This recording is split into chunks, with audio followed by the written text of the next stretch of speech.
There are no monsters lurking in the woods or under the sea.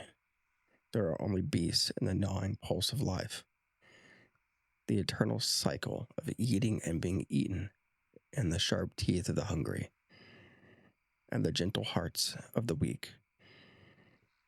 Dr. Jim Dunham.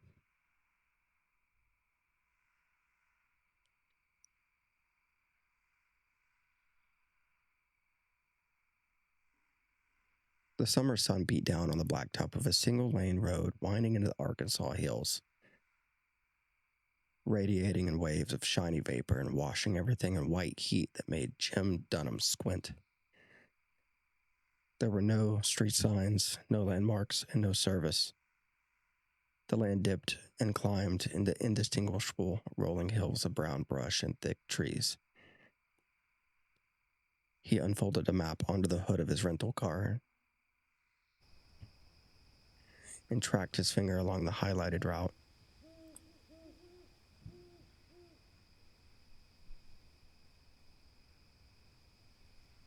He was used to being lost. A career of researching strange sightings had taken him to far-flung places all over the world. Patience was key. He took a deep breath and swiped away the beads of sweat forming on his forehead. He'd been in the Ozarks for 6 weeks, chasing down interviews with Sasquatch witnesses. For a new book, he was writing on the phenomenon of monster myths in the American rural communities. This would be his last interview before returning home to Connecticut. He'd set up an interview with a bow hunter who had fallen from his tree stand and allegedly met Bigfoot face to face.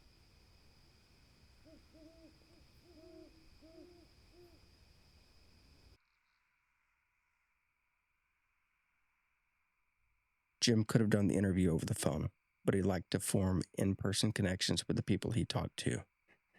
To truly understand the formation of mythology, he was understanding the setting of its origin. There was invaluable context to be gathered by stepping into the subject's world, to breathe their air, eat their food, and sit in their living room. And so he agreed to make the 45-minute drive to the hunter's home, which was a dirt road somewhere branching off the main interstate.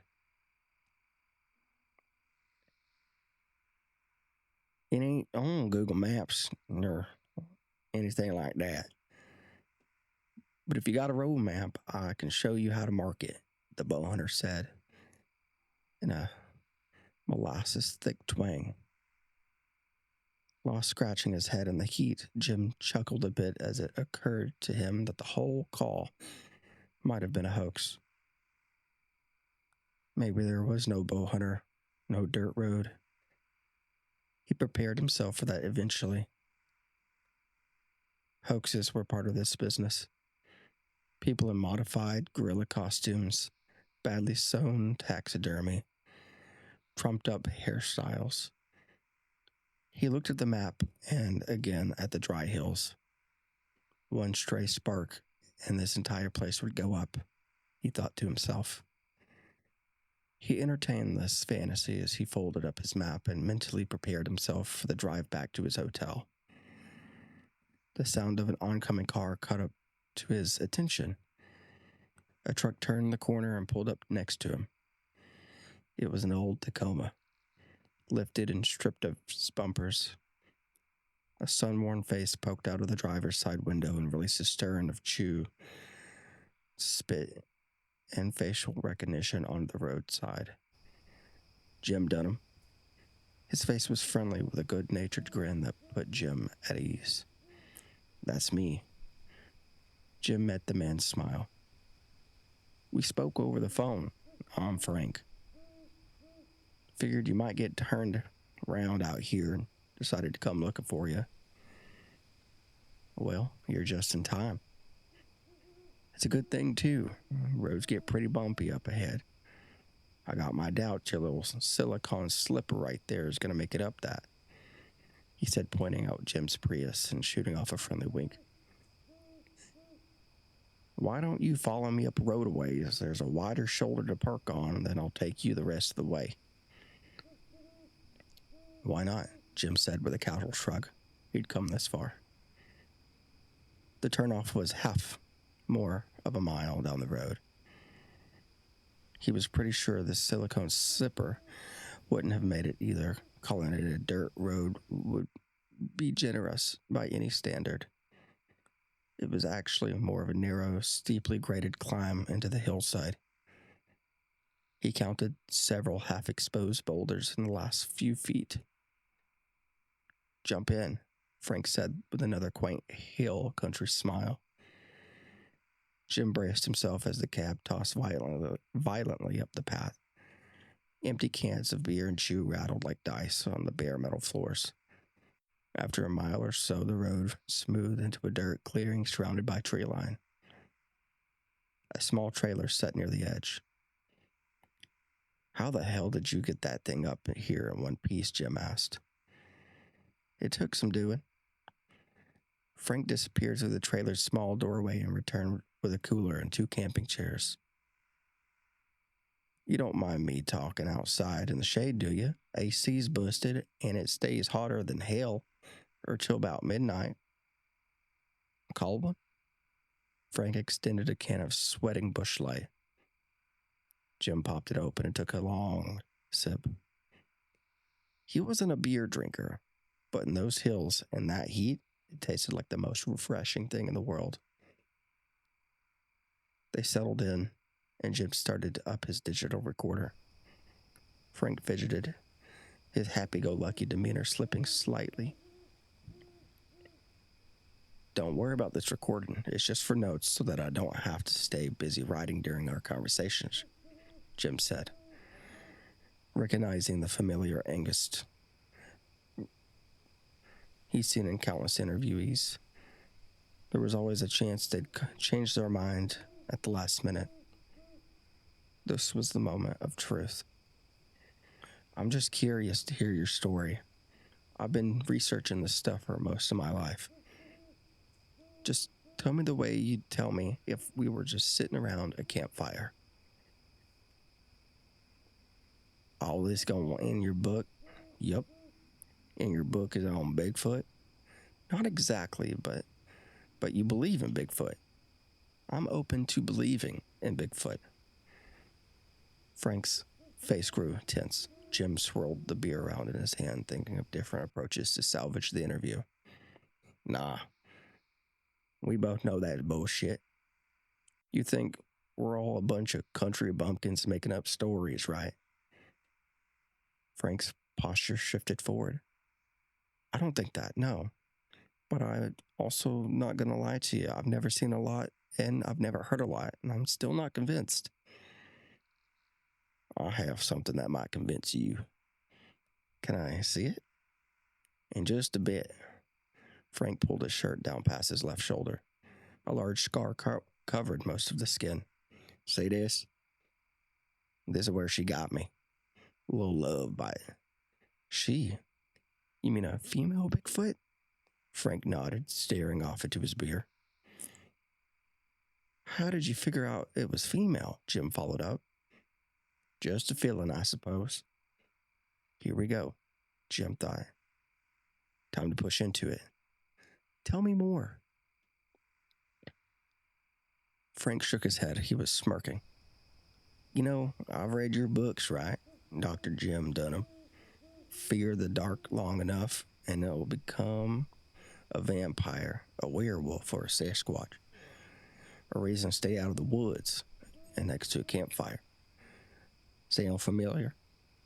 You're an elegant guy, I'll give you that. Much more elegant than the people you interview.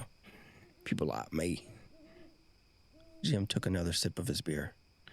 He told his rep at the publishing company where he was going. But that fact was doing little to ease a building sense of threat. Would anyone be able to find him out here if something bad happened? It takes little more to sustain a legend in the middle of the woods, and if the mind's as simple as the lonely, Frank parroted. Were you lonely when you wrote that, Jim? Okay, Jim thought to himself. Time to get myself out of this one. What is this, Frank? You think you're the first backwoods nut to try and rattle me? He stood up and chucked his half-empty beer into the woods. Thanks for the beer. I'll see myself back to the road. Jim held up a middle finger as he walked away. An airy feeling swarmed through his head, a dizziness that worked its way down to his legs. His vision started to spin. Hey, how's that beer, Jim? Frank started laughing. He jumped up and embraced Jim on the shoulder. Jim pushed him hard. Stay away from me, you fucking nut. I told people I'm out here. They know I came to see you. Anything happens to me, and your backwoods life is over, understand? Oh, that's all right. Just take it easy. We're going to make history together, you and me. The haze grew worse. Frank kept talking, but the words jumbled together. Just noise, senseless noise. Jim choked back nausea and an urgent need to lay down. His heart raced into his ears, as if he worked harder and harder to fight gravity. You fucking. His tongue struggled against thickening saliva. Then everything went black. It was a summer heat that came through first, a blur of sunlight that broke into sensations of head pounding against skulls. He opened his eyes to a thick wood. A sharp burst of pain fried through Jim's leg and up his nervous system. Something rough dug into his back as he squirmed against the rope. He was tied sitting against a broad oak. His right leg, cocked to the right, broken at the knee. He screamed in agony. I'm real sorry about that, Jim. Jim searched for the voice that projected from somewhere above. A camo-clad Frank squatted from a tree standing high in Jim's right, a large bow in his hand. I guess you could say you're walking a mile in my shoes, you see. It was here when I first saw her. She stalked me just past this group of trees over there. I've fallen just about where you are now, shattered my pelvis. At first, I thought she was just checking me out. She came sniffing, like a bear, you know, only much bigger. Much bigger. I went out cold after that. I woke up to her taking a chunk out of my shoulder. I had an arrow in my hand, so I dug it into her eye. Jim struggled against his binds. Frank, listen. Frank, I'm hurt real bad down here. Untie me. Please, Frank. I just can't do that. I didn't want to hurt you, Jim, but I think it's the only way to get her here to come. Try not to panic. Jim thought. Appeal to the humanity. Set middle ground. I believe you, Frank. I fucking believe you, he said between heaving breaths of pain. Untie me now, and it all ends here. I won't tell anyone, and you can still take this back. Can't. A smart person like you should know better than that. Besides, you should try and appreciate this. You're about to see the very thing you've spent your life not believing in. Imagine what a hot shot you'll be around your professor buddies, and then no one's got a story like this. Anger. He couldn't hold it back any longer. There's no such thing as a Bigfoot, you dumb, backwoods, inbred idiot. You were in shock, probably hallucinating. Oh, Jim. You're really setting to hurt my feelings. Tell you what, you sit down there squirming till midnight. If she don't come, I'll untie you and drive you to the nearest police station. I'll go quiet and nice, and you can write your best book yet. Hey, Billy, kidnapped the professor to use as bait in a Sasquatch hunt. Sounds better than that other shit you've peddled out. Probably earn you a place in the bestseller list for eternity. I'm going to kill you for this. You hear me, bastard? I'm going to watch you die. I'm going to watch. He was dizzy again, lightheaded.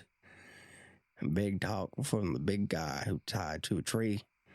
Jim heard as he again lost consciousness.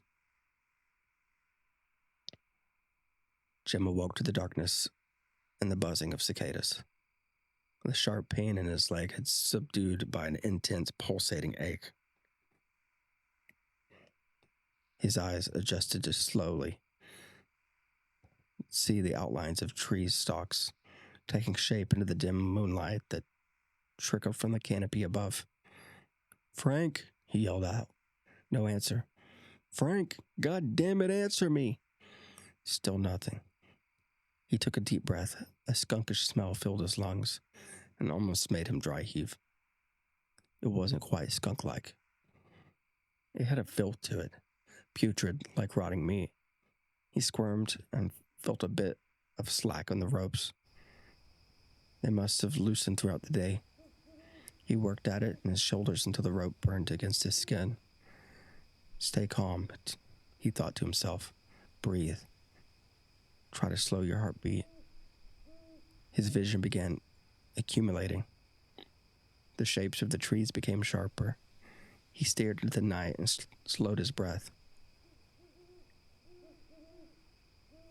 Trying to ignore the smell, a flash of movement caught his attention. A distant silhouette passed from one tree to another, or so he thought. The more he looked, the more movement there seemed to be. Maybe it was nothing. A thick-sounding branch cracked from somewhere ahead. His heartbeat quickened. Adrenaline replaced his aches and rising fear. "Frank!" he yelled. No answer. He scanned what he could, taking a second glance at a thicker tree about 100 feet away. It looked unnatural compared to the others. A shadowy, bulky protruded from its left. Had it been there before? He tried not to blink. It moved, the silhouette rising about 6 feet and stepping out from behind the tree. Jim recalled stories of bear attacks, brown bears that mauled their victims to near death, buried them, and came back out to eat them again while the victim was still alive. No, it was much taller than a bear. The shadow disappeared into a group of trees to his left.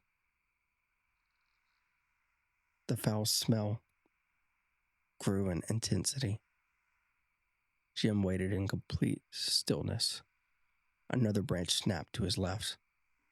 The ominous shadow stood distant. He could make it out better than this.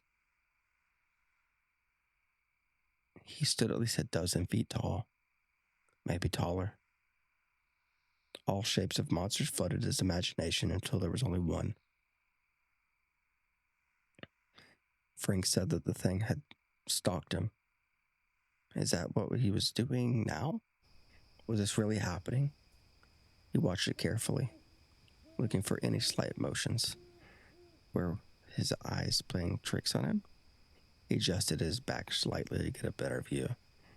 The sudden movement caused the thing to jump back and crouch. It was fast, graceful even.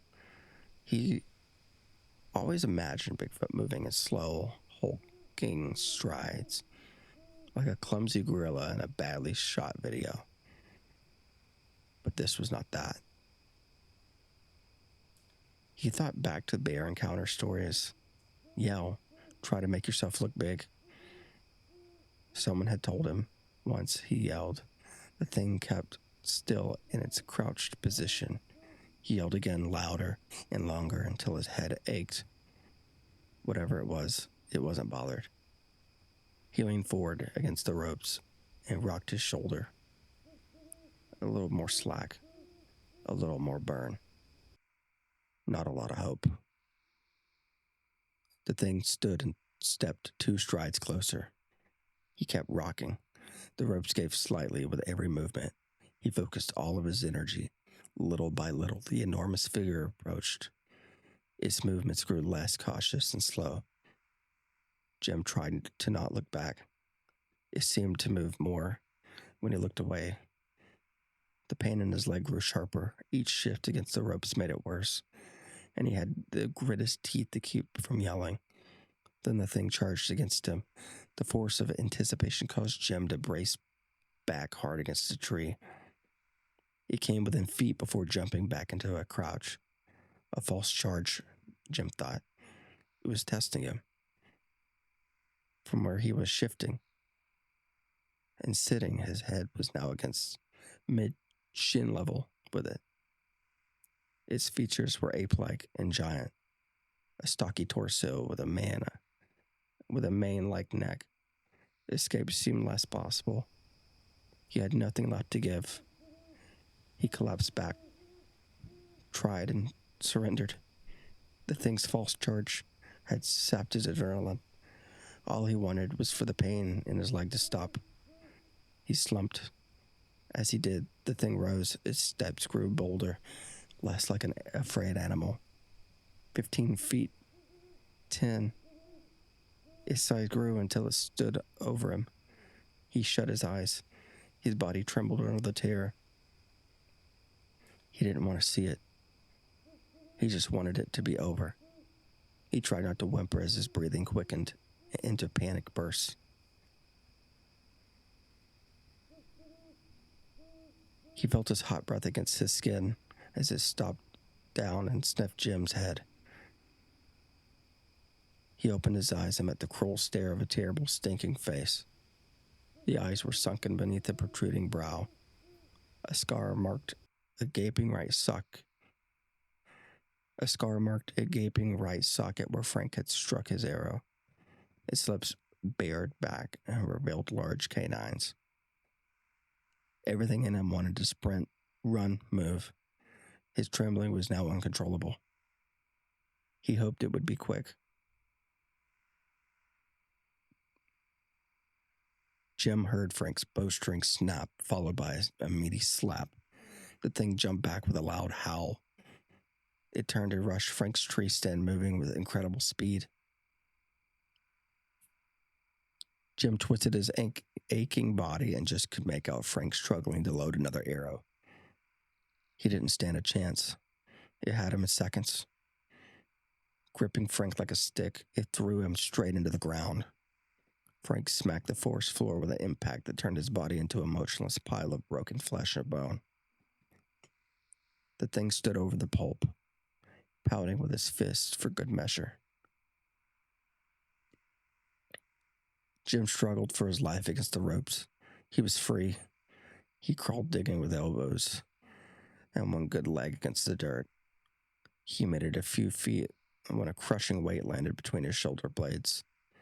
The thing pinned him under his foot and pressed harder. Jim's ribs cracked under the awesome pressure. In his last moments of life, Jim felt the creature grab the back of his hand and pull. The sound of his tearing tendon snapped in his ears.